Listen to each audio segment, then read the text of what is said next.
뭐야, 너 미쳤어? 그 여자의 날카로운 비명이 제 귀를 찢는 것 같았습니다. 제 손바닥은 불이 난 것처럼 뜨거웠고 심장은 금방이라도 터져버릴 듯이 미친 듯이 뛰고 있었죠. 그래, 미쳤다. 우리 아버님께 그따위 막말을 하는 널 보고도 가만히 있을 만큼 내가 부처는 아니니까. 미친 여자한테 따귀를 맞아보니 기분이 어때? 제 목소리가 그렇게 차갑고 단호하게 나갈 수 있다는 걸 저는 그날 처음 알았습니다. 모두가 숨을 죽인 채 오직 저와 그 여자만이 거실 한가운데 멈춰 서 있었습니다. 지금 생각해보면 평생 온화하게 살아온 제가 어떻게 그런 엄청난 행동을 할 수 있었는지 스스로도 믿기지 않습니다. 하지만 저는 그 순간을 단 한 번도 후회한 적이 없습니다. 그 여자에게. 그리고 그 여자의 탐욕에 물들어버린 가여운 시동생에게. 우리 가족을 지키기 위한 마지막 경고였으니까요. 그 모든 광풍이 휩쓸고 지나간 지금 제 곁에는 여전히 무뚝뚝하지만 속정 깊은 남편이 있고 이제는 철이 들어 제법 듬직해진 시동생 내외가 있습니다. 이 평화를 되찾기까지 저희 가족은 참으로 길고 아픈 시간을 건너와야만 했습니다. 그리고 그 중심에는 이제는 사진 속에서만 온화하게 웃고 계시는 저희 시아버님이 계셨습니다. 모든 것을 꿰뚫어 보시는 듯한 그 깊은 눈빛과 자식을 바로잡기 위해 당신의 심장을 도려내는 심정으로 칼을 빼들었던 그분의 결단력이 없었다면 지금의 우리는 없었을 겁니다. 이 모든 일들이 어떻게 시작되었는지 이해하시려면 시간을 거슬러 제가 14살이나 많은 가난한 화가와 결혼하겠다며 부모님 속을 썩이던 그 시절로 돌아가야만 합니다. 혹시 아직 예상밖 사연을 구독하지 않으셨다면 잠시 시간을 내어 구독 버튼을 눌러주세요.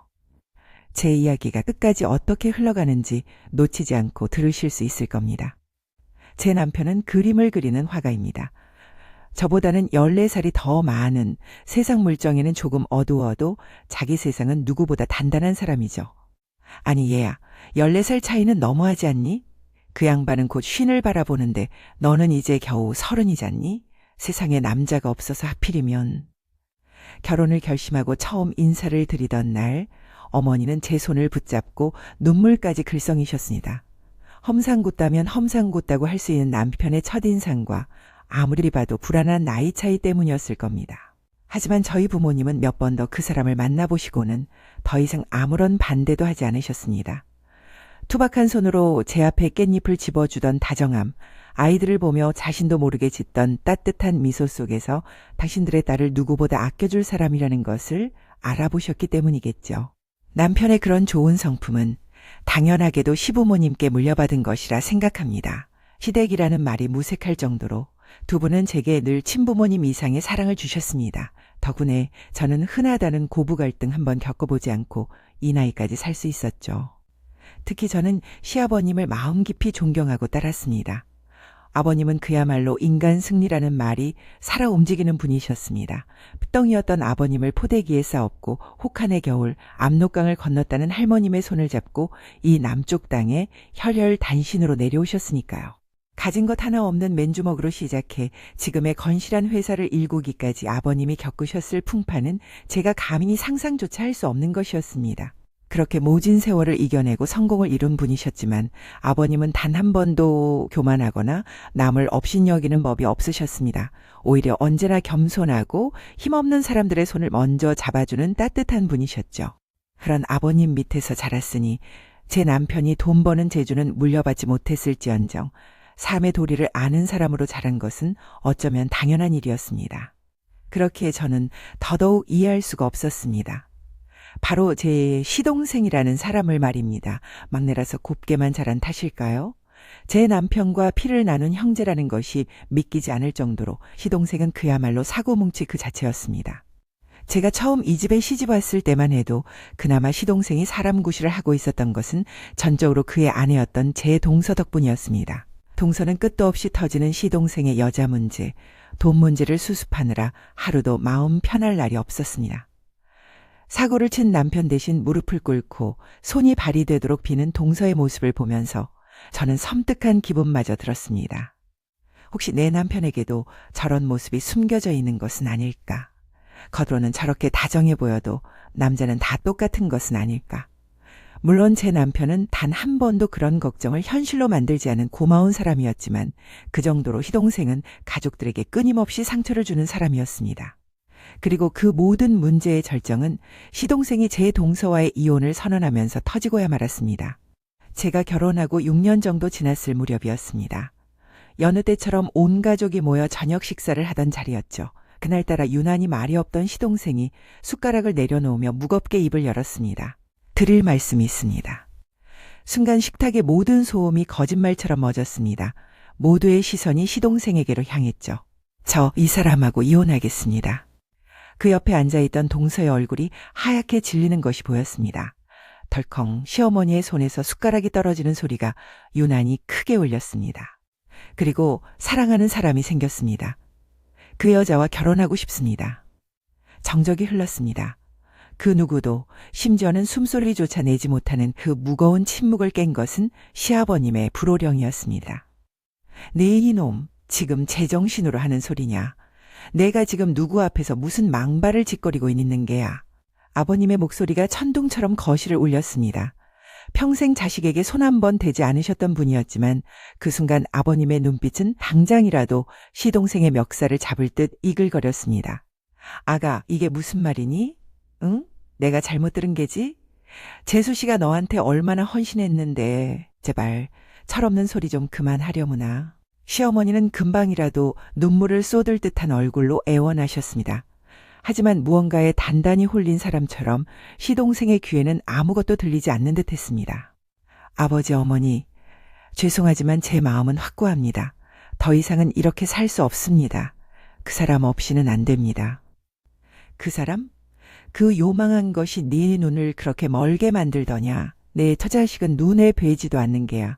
이 집안을 이 지경으로 만들고도 내가 무사할 것 같으냐? 상관없습니다. 모든 걸 다 버려도 좋습니다. 그러니까 제발 허락해 주십시오. 그때였습니다. 조용히 입술만 파르르 떨고 있던 동서의 눈에서 기어이 눈물 한 방울이 툭 하고 떨어졌습니다. 그 모습을 본 시아버님의 얼굴은 분노를 넘어 참담함으로 물들었습니다. 좋다. 내 뜻이 정녕 그렇다면 내 한마디만 하마. 그 계집과 살림을 합치고 싶으면 이 애비와는 연을 끊는 줄 알행. 내가 내민 혼인신고서는 내 손으로 찢어버릴 것이고 회사에도 나올 생각 말고 이 집의 자식으로도 생각하지 않을 테니 그리 알거라. 그것은 시아버님이 하실 수 있는 가장 무서운 경고였습니다. 하지만 사랑에 눈이 먼 사람에게는 그 어떤 협박도 눈물 어린 호소도 소용이 없었습니다. 결국 시동생은 동서와의 이혼 서류에 도장을 찍고 그 여자와의 재혼을 강행했습니다. 그날 이후 저희 집에는 웃음소리가 사라졌습니다. 시동생과 그 여자 단 두 사람을 제외하고는 그 누구도 행복하지 않았습니다. 차가운 냉기만이 집안 구석구석을 채울 뿐이었죠. 세상 가장 큰 상처를 받은 사람은 제 동서였지만 그 와중에도 동서는 제 몸보다 남겨질 아이들 걱정이 먼저인 그런 바보같이 착한 사람이었습니다. 이혼을 받아들이기로 결심한 동서의 목소리는 놀라울 만큼 차분했습니다. 온 집안이 슬픔과 분노로 들끓고 있는 와중에도 동서는 이미 모든 것을 체념한 사람처럼 보였습니다. 어머님, 아버님, 그 사람의 마음이 이미 떠났다는 걸 저도 잘 압니다. 저는 붙잡지 않겠습니다. 다만 제게 단 한 가지 조건이 있습니다. 모두의 시선이 동서에게로 향했습니다. 그 가녀린 어깨 위에 얼마나 무거운 짐이 올려져 있을까요? 제 아이들은 제가 키우겠습니다. 제 목숨보다 소중한 아이들을 얼굴도 모르는 그 여자 손에 맡길 수는 없습니다. 그것만 약속해 주시면 저는 다른 어떤 것도 원하지 않습니다. 그 말을 듣는 순간 시어머니는 끝내 참았던 울음을 터뜨리셨고 시아버님은 차마 동서의 얼굴을 마주보지 못한 채 입술을 깨무셨습니다. 그 누구보다 분노해야 할 사람은 바로 시동생이었어야 했습니다. 자신의 가정을 지키지 못한 것에 대한 죄책감, 아내와 아이들에 대한 미안함으로 몸부림쳐야 마땅했습니다. 그래, 잘 생각했어. 안 그래도 애들 때문에 골치 아플 뻔했는데. 당신이 키우는 게 100번 낫지. 양육비는 내가 알아서 챙겨줄 테니 걱정 말고.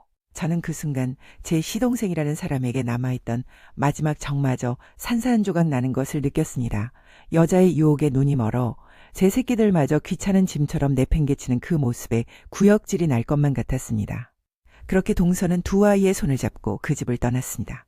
아니, 쫓겨난 것은 사실 동서가 아니라 시동생이었습니다. 시부모님은 당신들의 딸처럼 아꼈던 동서에게 미안한 마음을 감추지 못하셨습니다. 아가, 이 못난 늙은이들을 용서하거라. 자식 하나를 잘못 키워 너와 우리 손주들에게 씻을 수 없는 상처를 주었구나. 아버님은 동서의 손을 잡고 진심으로 사과하셨고 아이들을 키우는데 조금의 어려움도 없도록 모든 경제적 지원을 약속하셨습니다. 그 약속 덕분에 동서는 아이들과 함께 지낼 작은 보금자리를 마련하고 조금씩 상처를 치유해 나갈 수 있었습니다. 그렇게 3년이라는 시간이 흘렀습니다. 동서가 집을 나간 후 저희 가족은 시동생 내외와 거의 연을 끊고 살다시피 했습니다. 명절에도 가족 행사에도 그들의 모습은 보이지 않았습니다. 안타까운 일이었지만 한편으로는 그들을 보지 않고 사는 것이 제 마음도 편했습니다. 하지만 시아버님은 그럴 수가 없으셨습니다. 평생 당신의 피와 땀이 서린 회사를 물려줄 사람이 그림밖에 모르는 제 남편 대신 그 속썩이는 작은 아들뿐이었기 때문입니다. 큰아들은 애초에 경영에는 손톱만큼의 관심도 없었으니까요. 덕분에 시동생은 대학을 졸업하자마자 회사에 들어가 이름뿐인 경영 수업을 받고 있었습니다. 재혼 문제로 집에서는 내놓은 자식처럼 대하셨지만 회사에서는 어쩔 수 없이 그 얼굴을 마주해야만 했던 겁니다. 나중에 남편에게 들은 이야기지만 시동생은 회사에서도 그저 월급이나 축낸 골칫덩어리였다고 합니다. 그 사실을 누구보다 잘 알고 계셨을 아버님의 속이 얼마나 까맣게 타들어가셨을지 그때는 미처 헤아리지 못했습니다. 그렇게 시동생 내외의 그림자가 저희 집안에서 희미해져 갈 무렵 그나마 유지되던 평온을 깨뜨리는 전화 한 통이 걸려왔습니다. 그날도 저는 두 어린아이들과 전쟁 같은 하루를 보내고 있었습니다. 한 놈을 씻겨 입히면 다른 한 놈이 기저귀에 똥을 싸고 겨우 밥을 먹여놓으면 온 집안의 장난감을 어지럽히기 일쑤였죠. 정말이지 잠시도 눈을 뗄 수가 없구나. 밥을 입으로 먹는 건지 코로 먹는 건지 모르겠다. 정말. 혼잣말을 하며 아이가 뱉어낸 밥풀을 줍고 있을 때였습니다. 따르릉 하고 날카롭게 울리는 전화벨 소리에 저는 화들짝 놀라 정신을 차렸습니다. 동서였습니다. 형님 바쁘시죠? 우리 애들 키우느라 고생 많으시겠어요. 언제나처럼 밝고 다정한 목소리였습니다. 이혼의 아픔을 겪고도 동서는 늘 저보다 제 걱정을 먼저 해주는 사람이었습니다. 아이고 동서 말도 마요. 하루에도 12번씩 집을 뛰쳐나가고 싶다니까. 그래도 시간 지나면 이때가 좋았다고 하겠지 뭐. 그럼요. 애들 쑥쑥 크는 거 보면 얼마나 서운한데요. 그건 그렇고 형님 저 몸이 좀 안 좋아요. 순간 동서의 목소리가 미세하게 떨리는 것을 느꼈습니다. 몸이 안 좋다니요? 어디 아파요? 요즘 날씨가 이래서 감기 몸살이라도 오셨나? 병원은 다녀왔고요. 저는 대수롭지 않게 생각했습니다. 살아온 세월이 짧아서였을까요? 그때까지 제 주변에서 누군가 심각한 병에 걸렸다는 소리를 들어본 적이 없었습니다. 그래서였을 겁니다. 동서의 입에서 나올 다음 말을 저는 꿈에도 상상하지 못했습니다. 시댁에는 먼저 말씀드렸는데 형님도 아셔야 할 것 같아서요. 저 암이래요. 제 귀를 의심했습니다. 세상의 모든 소리가 한순간에 멎는 것 같았습니다. 손에 들고 있던 수화기가 얼음장처럼 차갑게 느껴졌습니다. 암이요? 동서. 지금 무슨 소리예요? 그 나이에 무슨 암이에요? 병원에서 잘못한 거겠죠. 너무 놀라지 않아도 돼요. 갑상선 암이래요. 그 말을 듣는 순간 저도 모르게 안도의 한숨이 터져 나왔습니다. 꽉 조였던 심장이 조금은 풀리는 기분이었습니다. 아, 미안해요, 동서. 순간 마음이 쿵 내려앉아서 갑상선 암은 수술 안 해도 괜찮다잖아요. 죽은 병도 아니고. 제 말이 맞죠? 네, 맞아요. 그런데 제가 조금 안 좋은 위치에 생겼대요. 그래서 병원에서는 다른 건 다 필요 없고 무조건 잘 쉬고 잘 먹고 지내야 한다고 그러네요. 동서의 마지막 말은 제 마음속에 새로운 불안의 씨앗을 심었습니다. 이제 막 중학생, 초등학생이 된 두 조카들을 혼자 돌보면서 동서가 과연 편히 쉴 수 있을까요? 그건 불가능한 일이었습니다. 동서의 전화를 끊고 나서도 저는 한참 동안이나 소화기를 내려놓지 못했습니다. 머릿속이 하얗게 비어버린 것 같았습니다. 쉬어야 한다니. 두 아이를 키우는 엄마에게, 그것도 혼자서 모든 것을 감당해야 하는 엄마에게 휴식이란 얼마나 사치스러운 단어인가요? 역시나 시부모님께서도 같은 걱정을 하고 계셨습니다. 그 애가 암이라니 하늘도 무심하시지. 그 착한 애한테 어찌 이런 시련을 주신단 말이냐. 시어머니는 전화를 받으시고는 내내 눈물만 훔치셨습니다. 의사가 무조건 쉬어야 한다고 했다면서요? 다른 약도 없고 오직 쉬는 게 약이라는데 그럼 쉬게 해줘야지요. 방법이 있겠습니까? 시아버님의 말씀은 언제나처럼 단호했지만 그 목소리 끝에는 깊은 슬픔과 안타까움이 묻어 있었습니다. 제가 당분간 지영이랑 지웅이를 데리고 있겠습니다. 당신도 좀 거들어야 할 거요. 그럼요. 제가 돌봐야죠. 암요. 두 분께서 아이들을 잠시 맡아주시겠다는 제안을 하신 것은 당연한 일이었습니다. 도서를 친딸처럼 아끼셨으니까요. 하지만 저는 그 제안이 마냥 반갑지만은 않았습니다. 연세가 많으신 두 분께서 한창 뛰어놀 나이에 손주 둘을 감당하시는 것이 얼마나 힘든 일일지 눈에 선했기 때문입니다. 그리고 아니나 다를까 그 소식은 어떻게 알았는지 시동생의 귀에까지 들어가고야 말았습니다. 제가 키우겠습니다. 지영이랑 지웅이 제가 데려와서 키울 겁니다. 며칠 후 뜬금없이 시댁을 찾아온 시동생이 폭탄 같은 선언을 했습니다. 저는 제 귀를 의심했습니다. 제 아이들을 헌신짝처럼 버리고 떠났던 그 사람이 이제 와서 아이들을 키우겠다니요. 내가 무슨 수로 아이들을 키운다는 말이냐? 내 옆에 있는 그 여자 손에 내 손주들을 맡기라고? 시아버님의 목소리는 얼음장처럼 차가웠습니다. 아버지, 그래도 제가 애들 친아빠입니다. 엄마가 아프다는데 아빠로서 그 정도는 해야죠. 그 사람도 아이들 잘 돌봐주기로 약속했습니다. 그때였습니다. 그동안 쥐죽은 듯이 조용히 있던 그 여자가 마치 준비라도 한 듯 다소곳한 목소리로 거들고 나섰습니다. 아버님, 어머님, 너무 걱정 마세요. 제가 아이들 친엄마처럼 잘 보살피겠습니다. 저도 아이들 참 좋아해요. 그 가증스러운 연기를 보고 있자니 속에서 천불이 났지만 저는 아무 말도 할 수가 없었습니다. 제가 끼어들 자리가 아니었으니까요. 당연히 동서는 길길이 날뛰며 반대했습니다.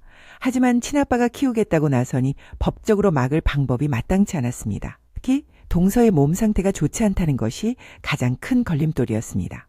그렇게 3개월가량 동서는 시동생과 아이들의 양육권을 두고 보이지 않는 전쟁을 치러야 했습니다. 그 스트레스가 독이 되었던 걸까요? 동서의 몸은 급격히 나빠지기 시작했습니다. 결국 의사로부터 최후 통첩과도 같은 말을 듣고 말았습니다. 산모님, 이러시면 안 됩니다. 지금 가장 중요한 건 마음의 안정입니다. 이렇게 계속 스트레스 받으시면 암세포가 더 커질 수도 있어요.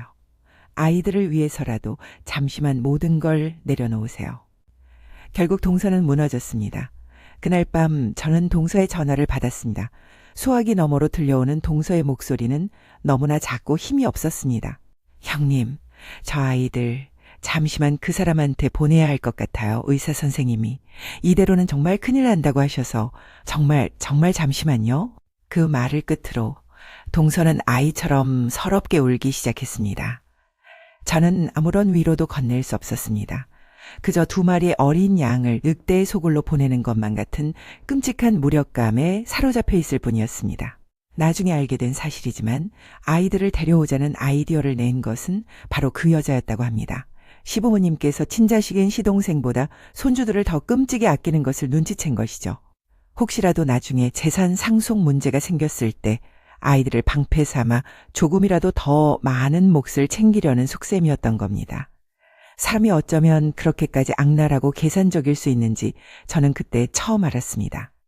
하지만 당시에는 그저 오랫동안 못 본 아이들이 그리워서 저러는가 보다 하고 막연하게 생각할 뿐이었습니다. 형님, 조카들 좀 잘 봐주세요. 제 눈으로 직접 볼 수 없으니 형님이라도 자주 들여다봐 주세요. 그 사람, 그 여자, 저는 도저히 믿을 수가 없어요. 동서는 아이들을 시동생에게 보내던 날 제게 신신당부를 했습니다. 저라도 나서서 아이들을 지켜달라는 마지막 부탁이었습니다. 걱정 마요, 동서. 내가 2눈 부릅뜨고 지켜볼 테니 동서는 아무 걱정 말고 몸조리나 잘해요. 알았죠? 그렇게 약속했지만 제 약속은 아무런 힘이 없었습니다. 아이들이 시동생의 집으로 들어간 후 모든 것이 달라졌습니다. 동서와 함께 살 때는 항상 얼굴에 윤기가 흐르고 눈이 반짝이던 아이들이었습니다. 하지만 오랜만에 만난 조카들의 모습은 마치 물기 하나 없이 바싹 마른 나뭇가지 같았습니다. 숙모, 저 오늘 햄버거 먹었어요. 어제는 피자 먹었고요. 새엄마가 맨날 맛있는 거 사줘요. 아무것도 모르는 둘째 조카는 해맑게 웃으며 자랑했지만 저는 그 모습이 더 가슴 아팠습니다. 항상 아이들 입에 들어가는 음식 하나하나에 정성을 쏟았던 동서였습니다. 제철 나물로 반찬을 만들고 뼈째 끈 사골 국물로 아이들의 건강을 챙겼던 사람이었습니다. 그런데 이제 아이들의 주식은 인스턴트 음식으로 바뀌어버린 겁니다. 그리고요, 숙모, 이제 아무도 저한테 공부하라고 잔소리 안 해요. 완전 좋아요. 그 말이 비수가 되어 제 심장에 꽂혔습니다. 그건 아이들을 방치하고 있다는 뜻이나 다름없었습니다. 애초에 아이들에 대한 진정한 사랑이나 책임감 따위는 없었던 겁니다. 그저 재산을 차지하기 위한 볼모, 귀찮은 짐덩어리일 뿐이었죠. 아이들을 다시 데려오기 위해서는 동서의 건강이 하루빨리 회복되어야만 했습니다.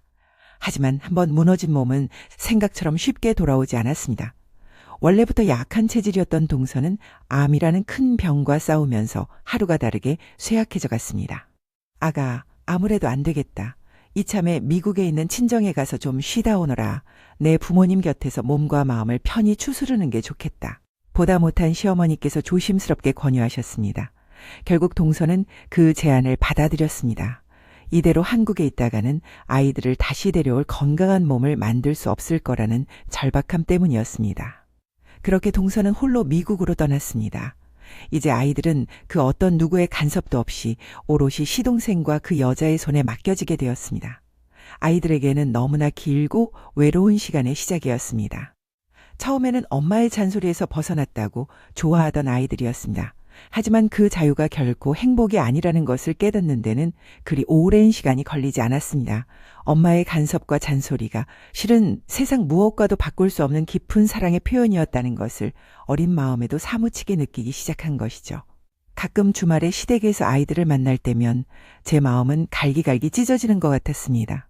할머니, 엄마 보고 싶어요. 엄마한테 전화하면 안 보고 목소리만이라도 듣고 싶은데. 어느 날 거실에 놓인 동서의 사진을 물끄러미 바라보던 둘째 조카 지영이가 끝내 울음을 터뜨리며 시어머니의 옷자락을 붙잡았습니다.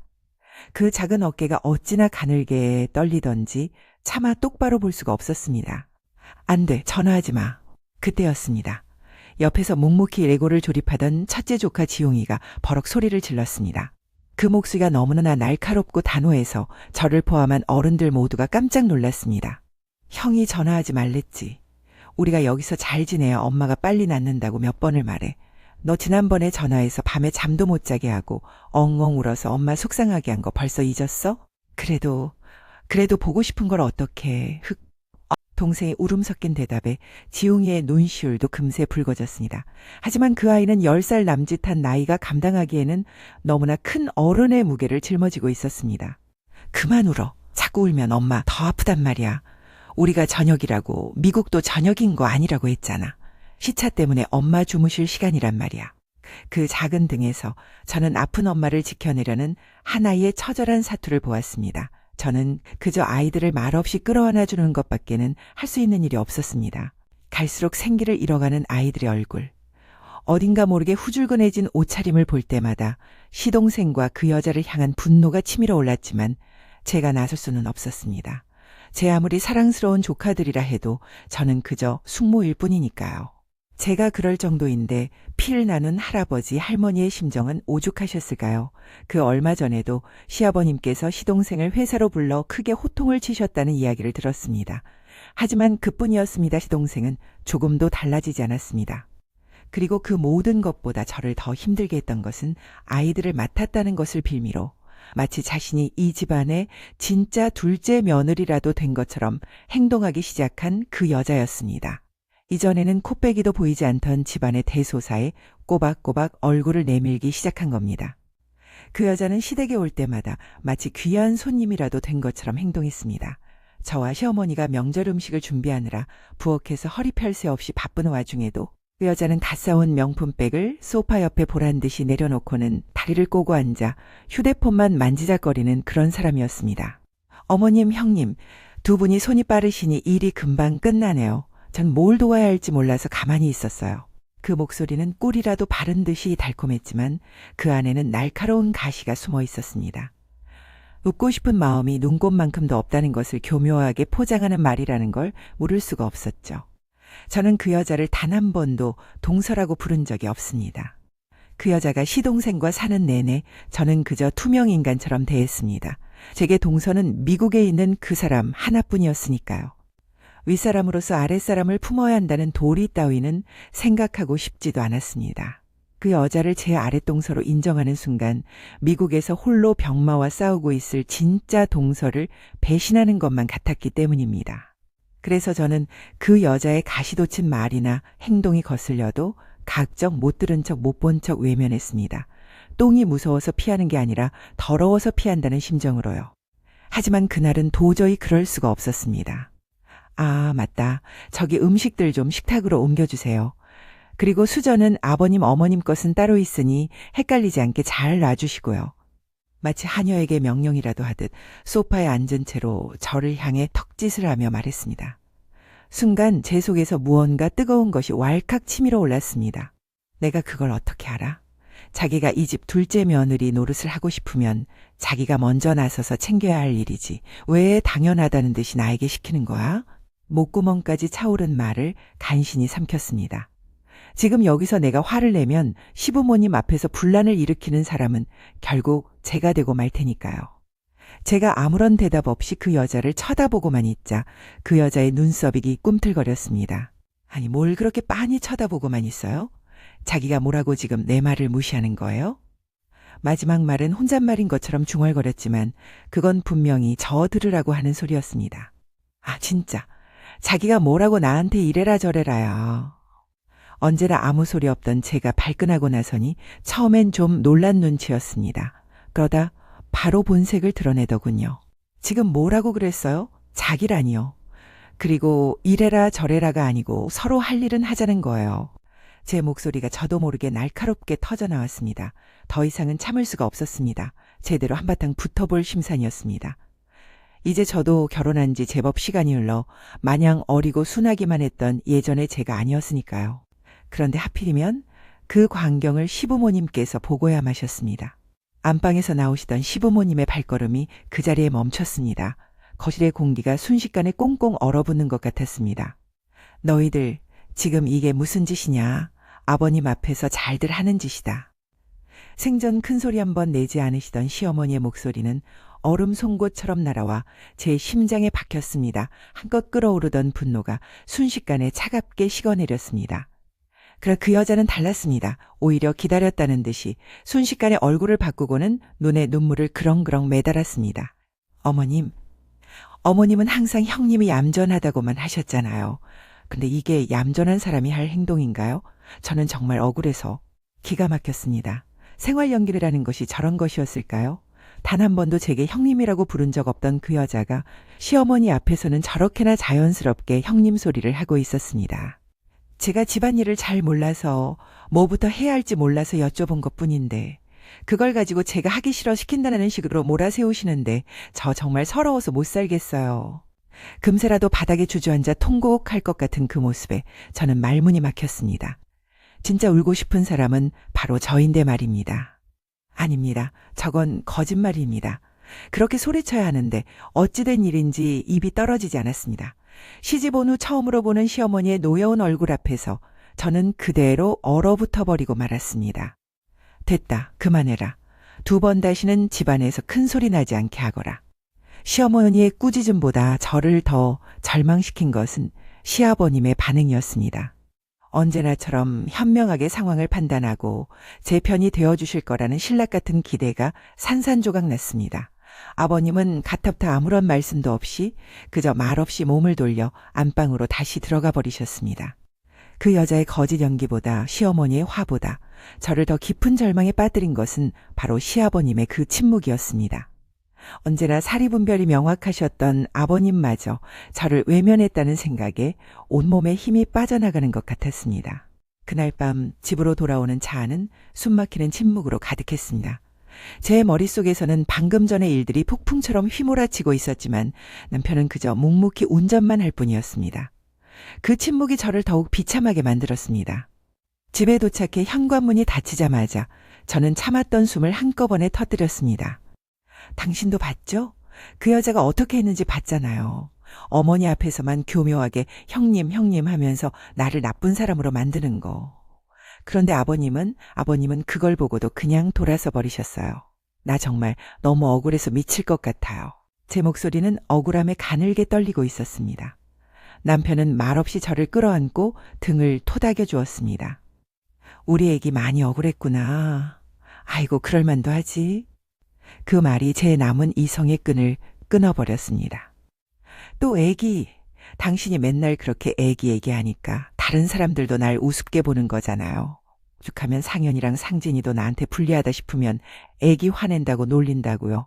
제발 좀 그만해요. 제 격한 반응에 남편은 멋쩍은 듯 머리를 긁적였습니다. 알았어. 여보 미안해. 근데 당신 당분간만 좀 참아줘. 뭘 참아요? 뭘 더 참으라는 거예요? 남편의 눈빛이 순간 깊어졌습니다. 당신이 아는 것보다 아버지는 훨씬 더 치밀하고 무서운 분이셔. 그게 무슨 말이에요? 오늘 아버님은 그냥 나를 외면하셨을 뿐인데 손오공이 아무리 날고 기어봤자 결국 부처님 손바닥 아니라는 얘기가 있잖아. 도대체 무슨 말을 하는 건지 하나도 모르겠어요. 알아듣기 쉽게 말해주면 어디가 덧나요? 그냥 그런 게 있어. 아무튼 조금만 더 기다려봐. 때가 되면 알게 될 거야. 저는 더 이상 남편과 말을 섞고 싶지 않았습니다. 그 알 수 없는 말이 더 큰 답답함으로 다가왔기 때문입니다. 아우 진짜 몰라요. 얼른 씻고 밥이나 먹어요. 저는 그날 밤 시아버지에 대한 서운함과 남편에 대한 답답함으로 잠을 이룰 수가 없었습니다. 그리고 그날의 일이 앞으로 닥쳐올 거대한 폭풍의 시작에 불과했다는 것을 그때 저는 까맣게 모르고 있었습니다. 제 예상이 정확히 맞았습니다. 그날의 다툼에서 자신이 일방적인 피해자라고 굳게 믿게 된 것인지 그 여자는 그날 이후로 노골적으로 시댁에 특히 시어머니께 매달리기 시작했습니다. 제가 옹졸해서 그런지는 몰라도 그 모든 행동이 제 눈에는 너무나 얄팍한 가식으로 보일 뿐이었습니다. 어느 주말 오후였습니다. 시어머니께서 거실 소파에 앉아 뜨개질을 하고 계셨고 저는 옆에서 과일을 깎고 있었습니다. 그때 현관문이 열리며 요란한 목소리가 들려왔습니다.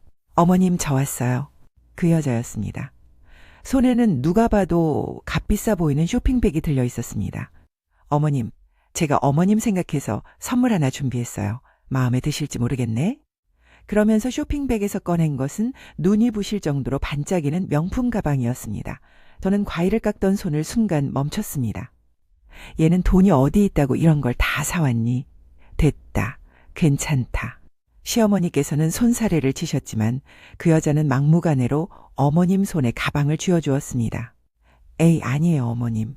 저희가 돈이 없어도 어머님 가방 하나 못 사드리겠어요. 진작 해드렸어야 했는데 이제라도 봐세요. 어머님 위치쯤 되시면 이런 거 하나쯤은 드셔야죠. 그러면서 저를 힐끗 쳐다보더군요. 그 눈길의 의미를 제가 모를 리 없었습니다. 오랫동안 며느리 노릇한 너는 뭐했냐는 비웃음이 가득 담긴 눈빛이었습니다. 제 가슴이 쿵 하고 내려앉았습니다. 제가 있으니 크게 내색은 안 하셨지만 어머님의 얼굴에는 분명 싫지 않은 기색이 스쳐 지나갔습니다. 그 순간 저는 바보가 된 것 같았습니다. 제가 그동안 정성으로 준비했던 소박한 선물들, 서툰 솜씨로 떠들였던 목도리 같은 것들이 한없이 초라하게 느껴졌습니다. 그 여자의 선물 공세는 그 후로도 계속되었습니다.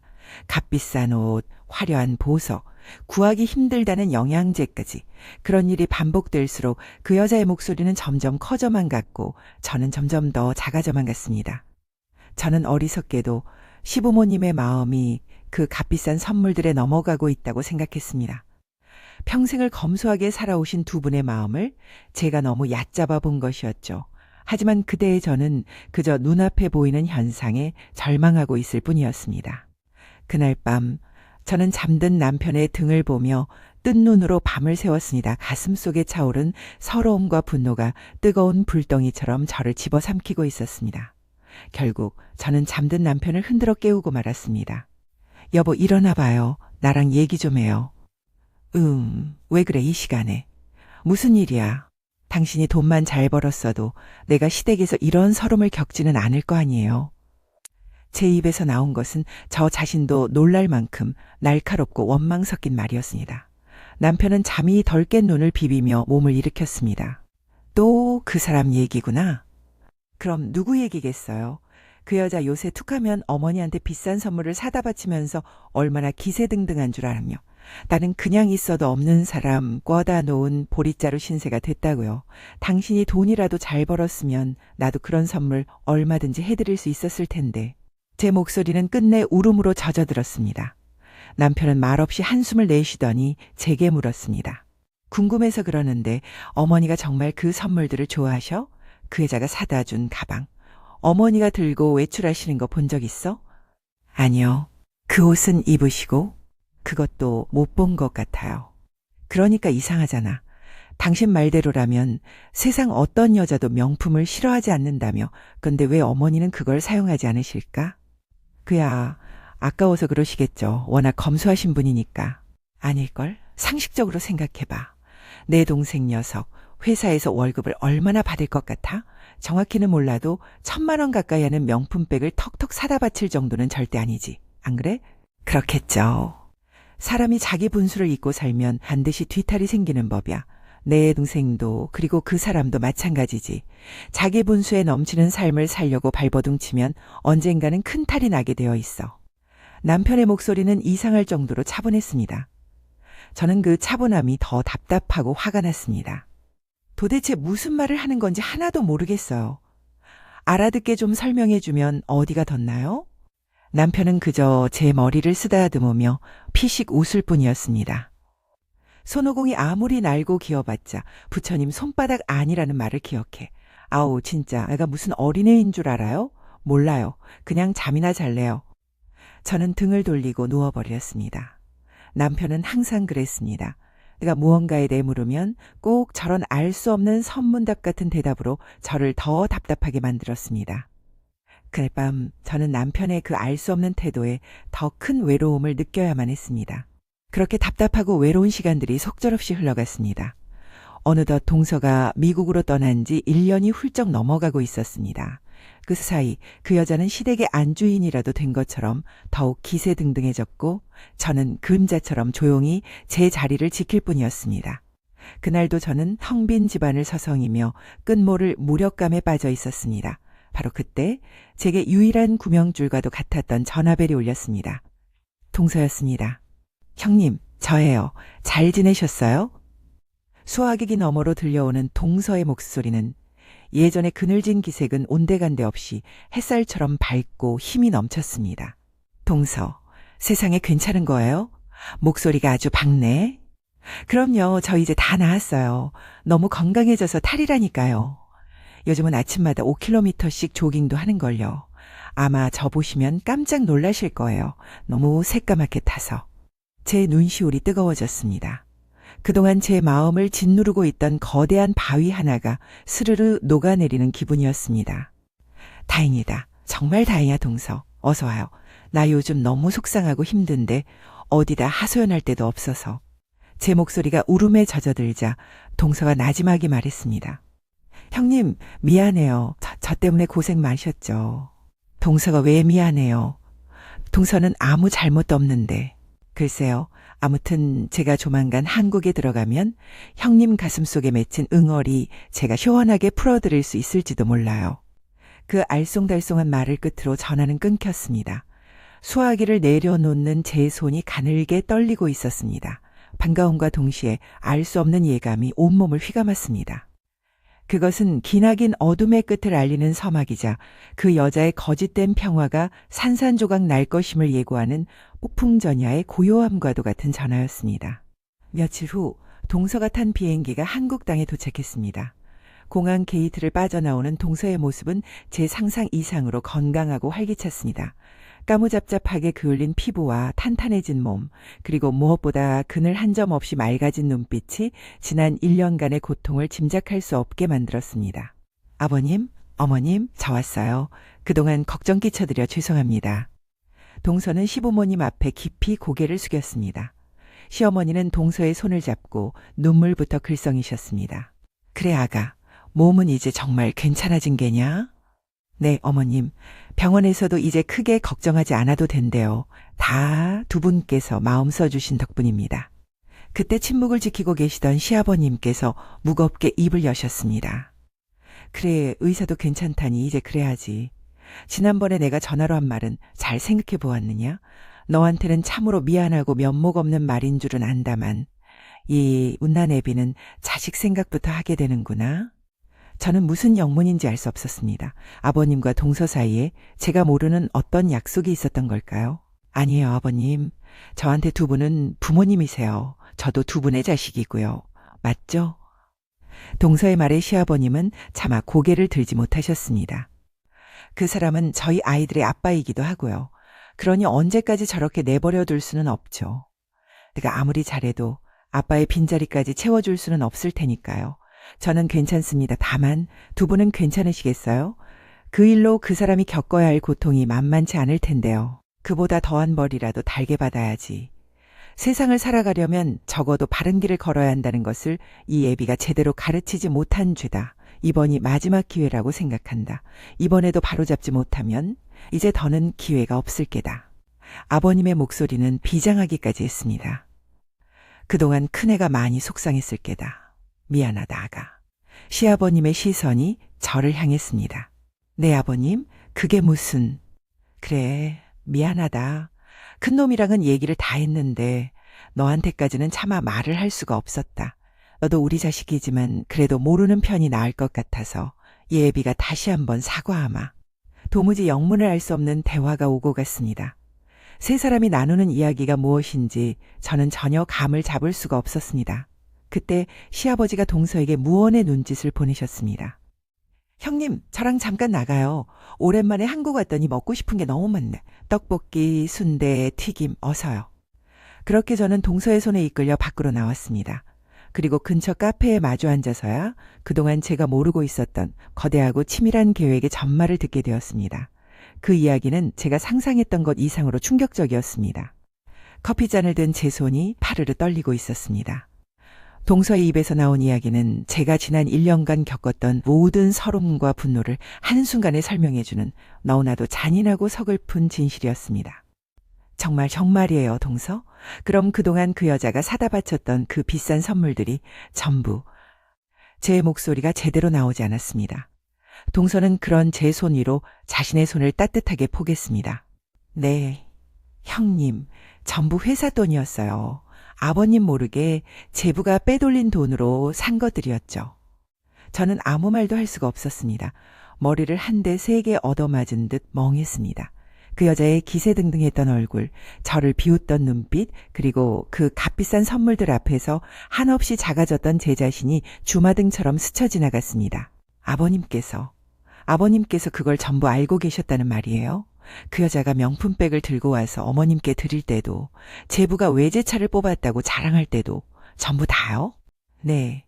아버님은 처음부터 모든 걸 알고 계셨어요. 아니, 어쩌면 처음부터 예상하셨을지도 몰라요. 그 사람이 어떤 여자인지, 그리고 제부가 그 유혹을 이겨내지 못할 거라는 걸요. 그런데 왜 저한테는 아무 말씀도 안 하셨던 걸까요? 저만 바보처럼. 그 여자의 가증스러운 연기에 속아서 밤낮으로 속을 끓이고 있었는데 제 목소리 끝에 원망이 섞여 나왔습니다. 동서는 미안한 표정으로 제 눈을 바라보았습니다. 형님, 그건 형님을 지켜드리고 싶어서였어요. 아주버님과 아버님께서 이 더러운 일에 형님까지 끌어들이고 싶지 않으셨던 거예요. 형님은 이 집안의 맏며느리이고 언제나 맑고 고운 분이시잖아요. 굳이 이런 진흙탕을 보여드리고 싶지 않으셨던 거죠. 저도 그 마음에 전적으로 동의했고요. 동서의 말을 듣고 나니 그제야 모든 조각이 맞춰지는 것 같았습니다. 남편이 했던 알 수 없는 말들, 손오공은 부처님 손바닥 아니라던 그 말의 의미를 이제 알 것 같았습니다. 저는 바보가 아니었습니다. 다만 너무나 큰 사랑과 배려 속에서 보호받고 있었던 것이었습니다. 하지만 동시에 아들을 바로잡기 위해 얼마나 깊은 고통 속에서 이 모든 것을 계획하고 지켜보셨을 시아버님을 생각하니 가슴이 미어졌습니다. 자신의 손으로 자식의 죄를 세상에 드러내야만 하는 아버지의 심정이 오죽했을까요? 이제 곧 그 거대한 계획의 마지막 장이 펼쳐지게 될 것이었습니다. 그 엄청난 계획이 실행되기로 한 날은 바로 시아버님의 생신이었습니다. 저는 그날 아침부터 시댁에 와서 음식을 준비하고 있었습니다. 하지만 좀처럼 손에 일이 잡히지 않았습니다. 잠시 후 이곳에서 어떤 일이 벌어질지를 알고 있었기 때문입니다. 제 심장은 목구멍까지 올라와 쿵쾅거렸고 애써 태어난 척했지만 미세하게 떨리는 손끝을 감출 수는 없었습니다. 이윽고 현관문이 열리고 오늘의 주인공인 시동생 내외가 보란듯이 화려한 차림으로 들어섰습니다. 특히 그 여자는 자신이 이 집안의 진짜 며느리로 완벽하게 인정받았다고 생각하는지 그 어느 때보다 의기양양한 표정이었습니다. 늘 그랬듯 아이들이 서툰 솜씨로 쓴 편지와 선물을 받으신 시아버님께서는 한박 웃음을 지으셨습니다. 화기애애한 분위기 속에서 그 여자는 기다렸다는 듯이 자신이 준비한 선물을 들고 나섰습니다. 아버님, 생신 축하드려요. 이게 요즘 돈이 있어도 못 구한다는 와인이에요. 저희가 아버님 드리려고 사방팔방 수소문해서 겨우 구해서요. 와인 좋아하시니까 꼭 받아주세요. 시아버님은 말없이 와인병을 받아들었습니다. 그래, 고맙다. 그렇게 구하기 힘들 정도라니 꽤나 비싼 모양이구나. 그 말에 그 여자는 신이 나서 떠들기 시작했습니다. 네, 저도 처음에 가격 듣고 깜짝 놀라서 넘어가는 줄 알았다니까요. 아마 아버님도 가격 들으시면 뒤로 낮아빠지실걸요? 그렇구나. 그런데 문득 궁금한 게 하나 있구나. 아버님의 목소리가 낮게 가라앉았습니다. 네, 아버님, 말씀하세요. 내 월급이라고 해야 뻔한 것인데 대체 이 비싼 선물이며 얼마 전에 뽑았다는 그 외제차는 다 어디서 난 돈으로 산 것이냐. 순간 거실의 공기가 싸늘하게 식었습니다. 시동생과 그 여자의 얼굴에 당황한 기색이 스쳐 지나갔습니다. 아, 그게요. 그냥 있는 돈 없는 돈 다 끌어모은 거죠. 아버지 생신인데 이 정도는 해드려야죠. 그러니까 묻는 것이다. 내게는 끌어모을 돈이 없지 않으냐. 하하, 아버님도 참. 이 사람이 요즘 투자도 하고 새로 사업도 구상 중이거든요. 그렇지, 자기? 사업만 잘 되면 금방 돈 버는 거잖아요. 그 여자가 시동생의 옆구리를 쿡 찌르며 말했습니다. 네, 맞아요, 아버지. 안 그래도 조만간 아버님께 말씀드리고 조언을 좀 구하려던 참이었습니다. 사업은 아버님 전공이시니까요. 그랬단 말이냐. 시아버님의 눈빛이 서늘하게 빛났습니다. 이것 좀 보거라. 아버님은 소파 테이블 위에 놓여있던 서류 봉투 하나를 시동생에게 툭 던지셨습니다. 시동생은 어리둥절한 표정으로 봉투를 열었습니다. 그 안에 든 서류들을 천천히 넘겨보던 시동생의 얼굴이 순식간에 새하얗게 질려갔습니다. 아버지, 이걸 어떻게... 회사 사람들이 전부 바보 천치로 보이더냐? 격리과에서 1년만 일해도 눈치챌 수 있는 일을 내가 모를 거라고 생각했느냐. 대충 정리한 것만 해도 7억이 넘더구나. 무슨 뜻인지 알겠느냐. 이건 명백한 횡령이라는 거다. 시아버님의 목소리는 차갑고 단단했습니다. 그 안에는 일말의 동정심도 흔들림도 없었습니다. 시동생은 사시나무처럼 떨며 변명을 늘어놓기 시작했습니다. 아버지, 제 말 좀 들어보세요. 이건 그게 아니라 그냥 잠깐 회사 돈을 빌려 쓴 것뿐입니다. 금 다 채워 넣으려고 했어요. 정말입니다. 빌렸어? 무슨 재주로 네가 그 큰 돈을 다시 채워 넣는단 말이야. 내 놈이 돈 나올 구멍이 어디 있다고. 아버님의 추궁에 시동생이 말문이 막혀 쩔쩔매는 사이 옆에 있던 그 여자가 재빨리 끼어들었습니다.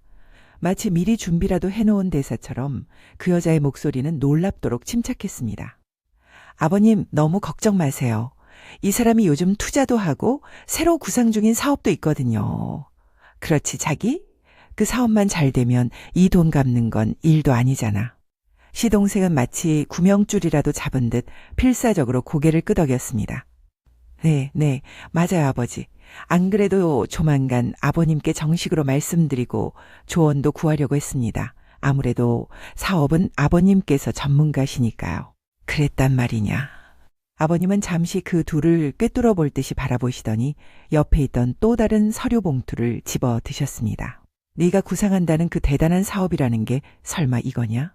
이번엔 그 여자에게로 서류 봉투를 던지셨습니다. 그 여자는 의아한 표정으로 봉투를 열었고 그 안의 내용을 확인하는 순간 얼굴에서 핏기가 사라지는 것이 똑똑히 보였습니다. 이걸 어떻게... 내가 한다는 그 사업이 불법 인터넷 도박 사이트 운영이라는 걸 이 늙은 애비가 모를 줄 알았느냐?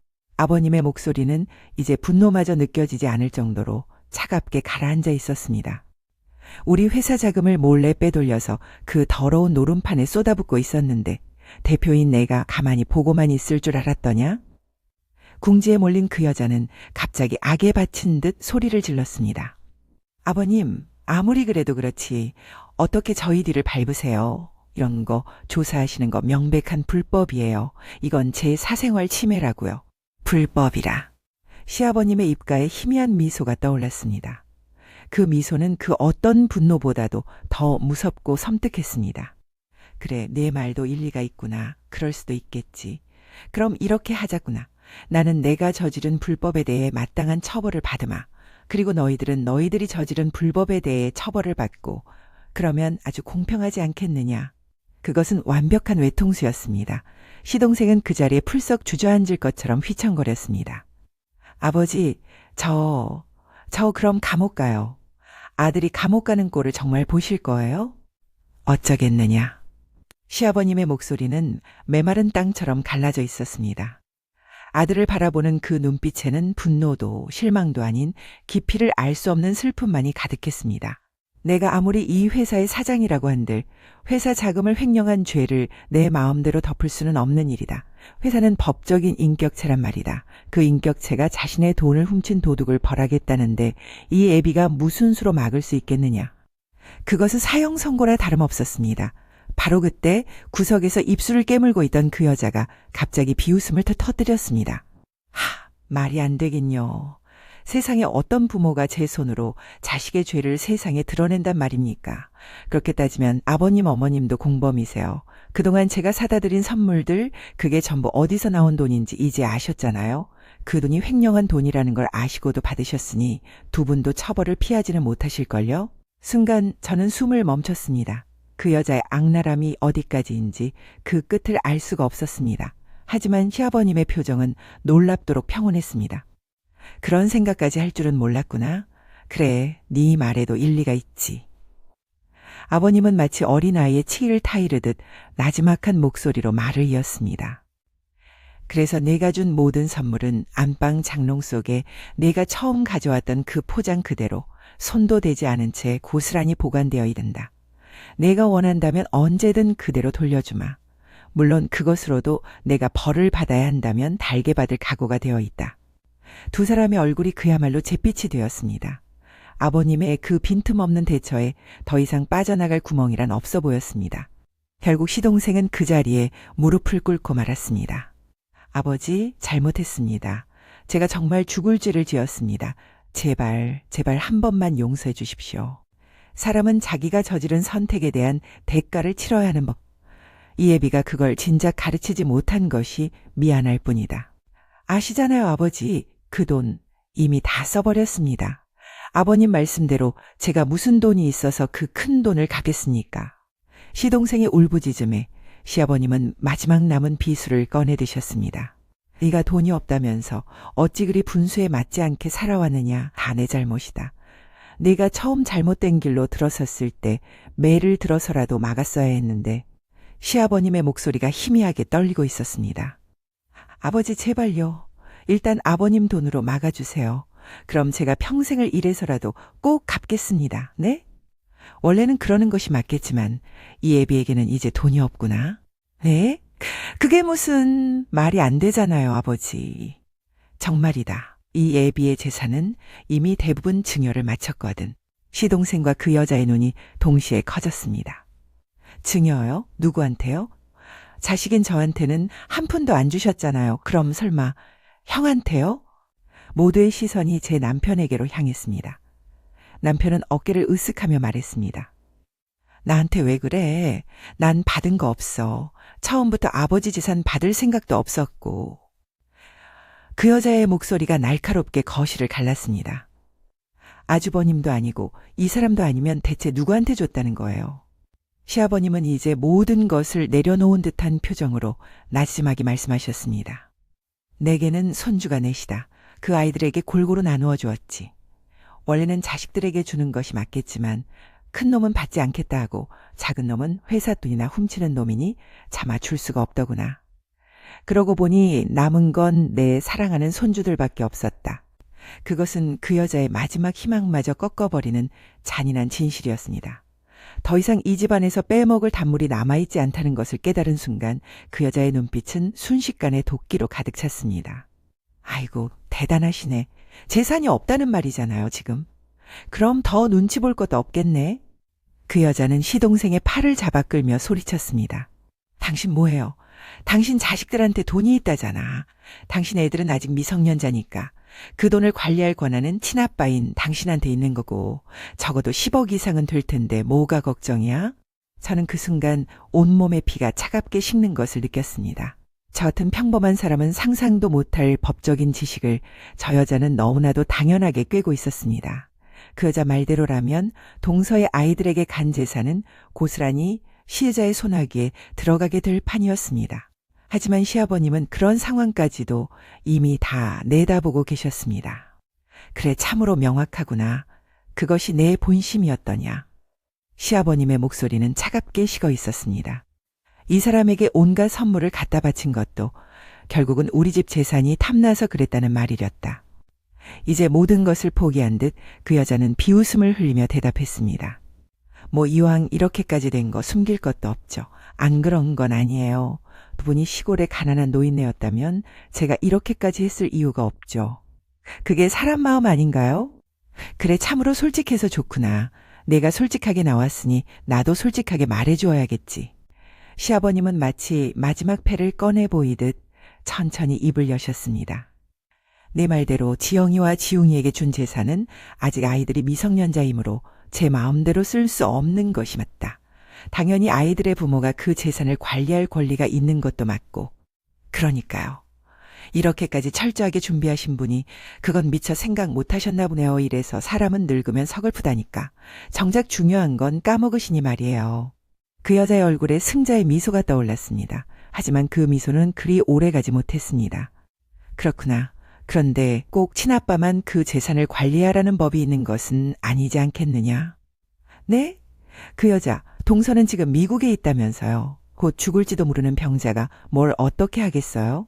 그 말을 하는 순간 그 여자의 눈이 불안하게 흔들리기 시작했습니다. 그리고 그 순간 마치 약속이라도 한 듯 현관문이 열리며 모두가 놀랄 만한 사람이 안으로 들어섰습니다. 누가 곧 죽는다는 거죠? 건강하고 활기찬 모습의 동서였습니다. 그 여자의 얼굴이 하얗게 질렸습니다. 지영이와 지웅이 앞으로 간 재산은 아이들의 엄마인 바로 이 사람이 관리하도록 이미 모든 법적 절차를 마쳐 놓았단다. 시아버님의 마지막 말은 그 여자의 숨통을 끊어놓는 비수와도 같았습니다. 그리고 내 남편, 명진이는 회사 자금을 횡령한 전력이 있으므로 친권자라 할지라도 재산 관리인에서 영구히 배제될 것이고. 모든 것이 끝났습니다. 그 여자의 얼굴이 증오와 분노로 일그러졌습니다. 미친 늙은이 같으니라고. 그 순간이었습니다. 제 안에 있던 무언가가 툭 하고 끊어지는 소리가 들렸습니다. 제가 세상에서 가장 존경하는 분에게 감히 입에 담지 못할 욕설을 내뱉는 것을 저는 더 이상 보고만 있을 수 없었습니다. 제 손이 저도 모르게 번개처럼 날아갔습니다. 짝! 거실 전체를 울리는 날카로운 파열음과 함께 그 여자의 고개가 옆으로 돌아갔습니다. 뭐야, 너 미쳤어? 그 여자의 날카로운 비명이 제 귀를 찢는 것 같았습니다. 제 손바닥은 불이 난 것처럼 뜨거웠고 심장은 금방이라도 터져버릴 듯이 미친 듯이 뛰고 있었죠. 그래, 미쳤다. 우리 아버님께 그따위 막말을 하는 널 보고도 가만히 있을 만큼 내가 부처는 아니니까 미친 여자한테 따귀를 맞아보니 기분이 어때? 제 목소리가 그렇게 차갑고 단호하게 나갈 수 있다는 걸 저는 그날 처음 알았습니다. 모두가 숨을 죽인 채 오직 저와 그 여자만이 거실 한가운데 멈춰서 있었습니다. 그 여자가 분노에 찬 얼굴로 제게 달려들려는 순간 남편이 그 앞을 막아섰습니다. 어디서 함부로 손을 대. 내 아내가 네 따위한테 맞고 있을 만큼 만만한 사람인 줄 알아? 그렇게 그 여자는 쫓겨나듯 우리 집을 떠났습니다. 더 이상 머물러 봐야 자신에게 이로울 것이 없다는 것을 깨달았던 거겠죠. 그날의 소동이 끝나고 남겨진 것은 망연자실한 표정의 시동생뿐이었습니다. 그때 동서가 조용히 시동생에게 다가가 말했습니다. 일어나요. 당신 아이들 아빠잖아요. 이렇게 무너져 있으면 안 되죠. 제가 도울게요. 제가 받은 재산 당신 횡령액 막는 데 쓰세요. 대신 2번 다시는 아이들 앞에서 부끄러운 모습 보이지 않겠다고 약속해요. 동서는 그런 사람이었습니다. 자신에게 씻을 수 없는 상처를 준 사람마저도 결국에는 품없는 바보같이 착하고 어진 사람이었습니다. 그날 시동생은 어린아이처럼 큰 소리로 울었습니다. 그 일 이후 시동생은 횡령죄로 집행유예를 선고받았습니다. 그리고 그 여자는 공모 혐의와 불법 도박 사이트 운영 혐의로 벌금형을 받았다고 합니다. 시동생은 아버님의 회사를 스스로 나왔고 작은 회사의 영업사원으로 들어가 밑바닥부터 다시 시작했습니다. 그렇게 4년이라는 시간이 흘렀고 재작년 시아버님께서 돌아가시기 전 남기신 유언에 따라 지금은 다시 회사로 돌아와 누구보다 성실한 직원으로 살아가고 있습니다. 동서와 두 아이들과 함께 평범하지만 소중한 일상을 꾸려가면서요. 이제 제 곁에는 시아버님이 계시지 않습니다. 하지만 아버님께서 남기신 사랑과 지혜는 저희 가족 모두의 가슴 속에 영원히 살아 숨쉬고 있습니다. 또 아버님은 떠나셨지만 그분의 올바른 가르침을 저희 아이들에게 그리고 그 아이들의 아이들에게 물려줄 수 있다면 그것으로도 충분히 가치 있는 삶이 아닐까 생각해 봅니다.